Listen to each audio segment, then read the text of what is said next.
All right, we got chapter 12 of our George Müller book, Do Unto Others. George Müller peered at the address on the back of the envelope, 11 Wilson Street. As he opened the envelope, his pulse quickened. Maybe someone was offering him a fifth house on the street to rent. George hoped so. It was time to expand again, and houses on the street did not come up for rent very often. But as George read the letter, his heart sank. The letter was not about another house for rent at all. Quite the opposite. The writer, a resident of Wilson Street, wanted the orphans out of the neighborhood. Mary, Mary, come and read this, called George. Mary arrived in the room with a pair of scissors still in her hand from cutting out aprons for the older girls to sew. What is it, George? She asked, catching her husband's worried look. George handed her the letter, which she quickly read. Oh, George, what are we going to do? She groaned as she sat down beside him. I don't know, replied George thoughtfully, but he has a point, and if other residents on the street feel this way, his voice tapered off as he reread the letter. George had to admit that although the letter was not an unkind letter, it was blunt. The writer complained about the 4 orphan houses on Wilson Street. He laid out several areas of concern. 1. The houses were very noisy, especially when the children were out playing in the corner lot. 2. The drains in the street backed up from overuse. 3. The water pressure was often reduced to a trickle because the orphan houses used so much water. The writer concluded by suggesting that George himself would not enjoy living next to his own orphan houses and asking George why the houses should be inflicted on the residents of Wilson Street. He has a point, said George, stroking his chin. Each house was designed for no more than 10 people to live in, and we have about 35 people in each of them. I think I would get a headache if I had to listen to the children playing for 5 or 6 hours a day. Mary nodded. But we can't make the orphanage disappear. I suppose you will have to meet with the man and see what you can do for him. George sat silently. Jesus' admonition to do unto others as you would have them do unto you came to mind. George hadn't given it much thought before because no one had said anything, but he began to wonder whether he was being a good neighbor to the man who wrote the letter and the other residents of Wilson Street, who really wanted to live next to so many rowdy children. But what could he do about it? The more he thought about the situation, the more George felt he should move all the children out of Wilson Street. The letter writer had been correct. A group of orphan houses did not belong on a residential street. But if that was the case, where did they belong? Over the next few hours, an idea began to take root in George's mind. What if he were to build an orphanage somewhere on the outskirts of town? He could make it large enough to house all the children under one roof. Such an idea for a man who often had to pray for a penny to buy a pint of milk was mind-boggling. Still, George had never been one to pass up an idea without praying about it first. As he prayed, George felt that he should make a list of the good and bad points about building his own orphanage. He went to his desk and pulled out a sheet of crisp white writing paper. At the top he wrote, "Reasons for moving from Wilson Street." Under this heading, he listed the reasons he thought it would be a good idea. 1. The neighbors have a just complaint about the orphan houses and the inconvenience they cause. 2. God is not honored when people feel they need to complain about having to live next to a Christian orphanage. 3. The playground on the corner was much too small for all of the children to play in at once. There was room for only one orphan house to use it at a time. 4. There were no grounds around the houses where the boys could plant gardens, both to teach the boys a useful skill and to provide some food for the homes. 5. The air in Bristol was smoky and polluted, and the children, many of whom arrived at the orphanage sick, would be healthier breathing country air 6, when the children got sick, there was not enough room to separate them from the other children to ensure the illness did not spread.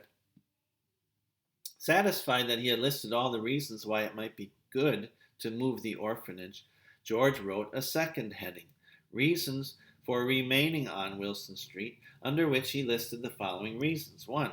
God has blessed us with first 1, then 2, then 3, and now 4 houses on Wilson Street.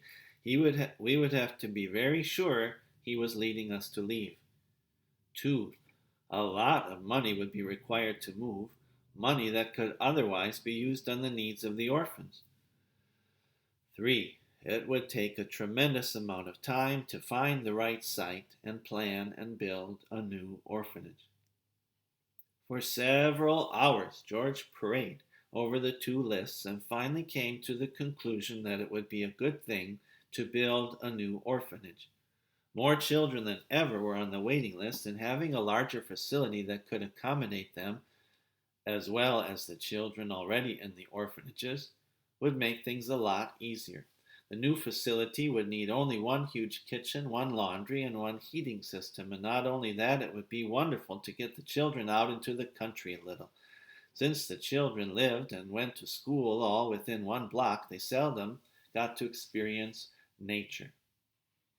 Having settled it in his own mind, George decided to see whether other Christians could find any reason why he might be wrong in his thinking.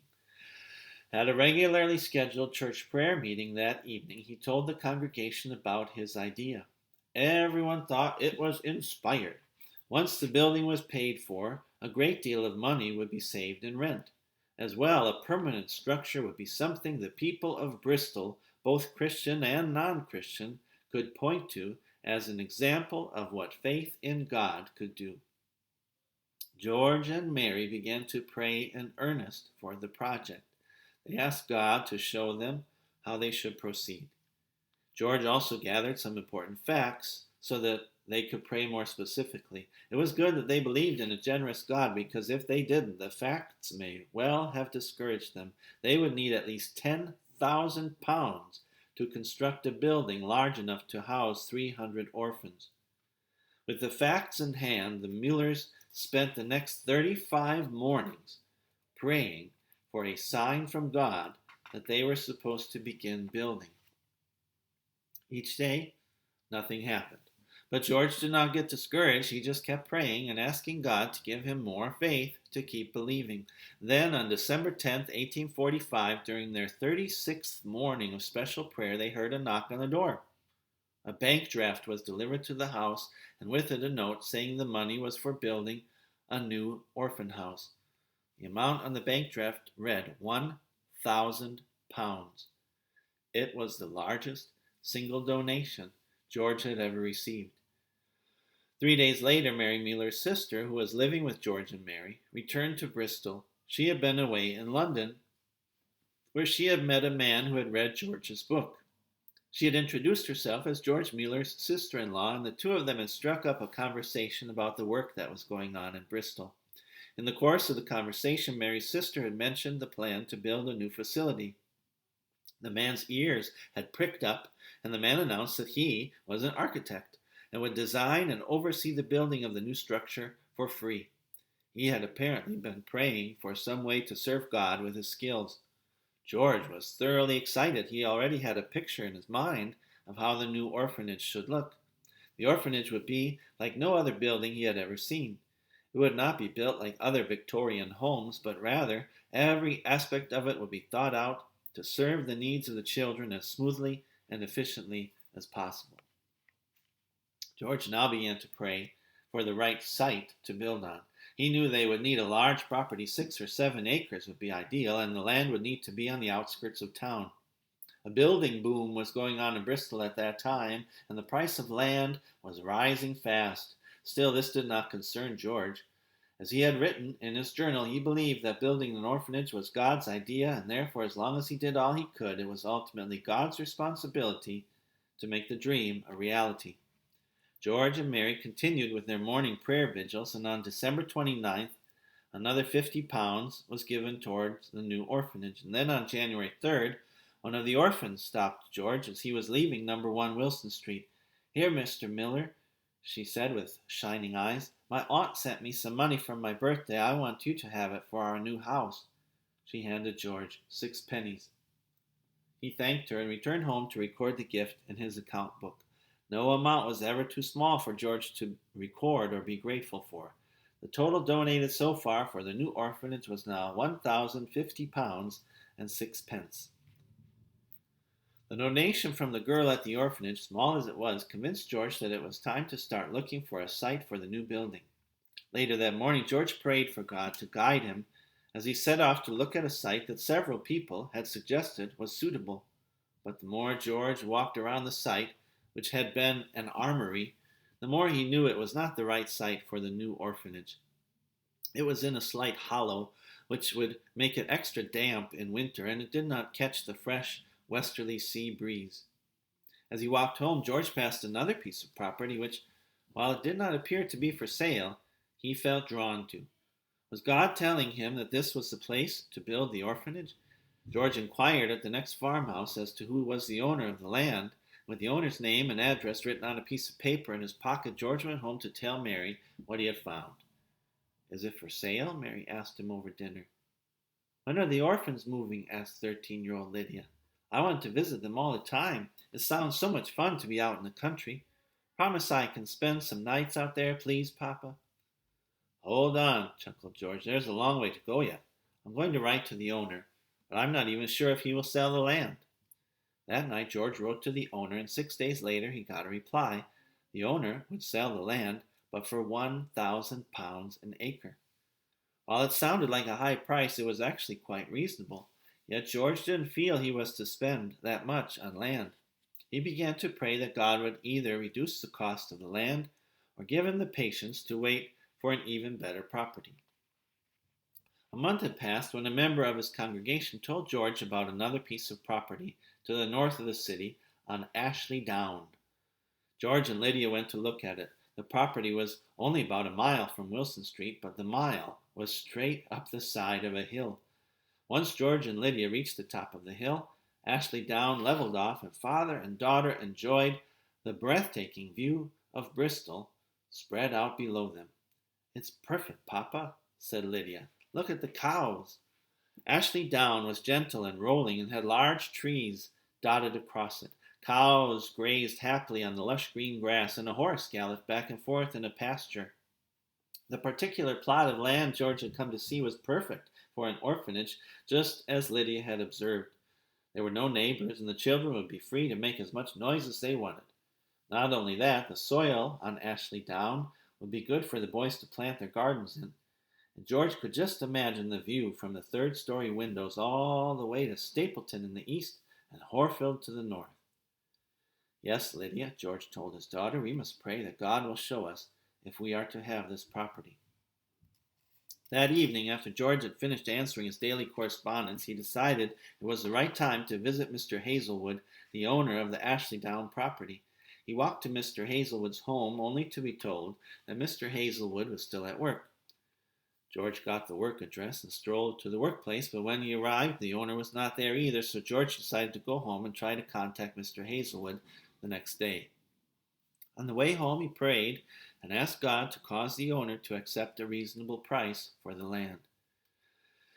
The next morning, February 5th, 1846, George returned to Mr. Hazelwood's house. This time Mr. Hazelwood was in, and the butler invited George into the drawing room. "Hello, Mr. Müller, I presume," said a short, round man with a dark mustache a few moments later. The man strolled over and shook George's hand. "Glad to meet you, Mr. Hazelwood," George said. Mr. Hazelwood sat down in a brown leather chair opposite George. He looked as if he'd hardly slept the night before. His eyes were bloodshot and glazed.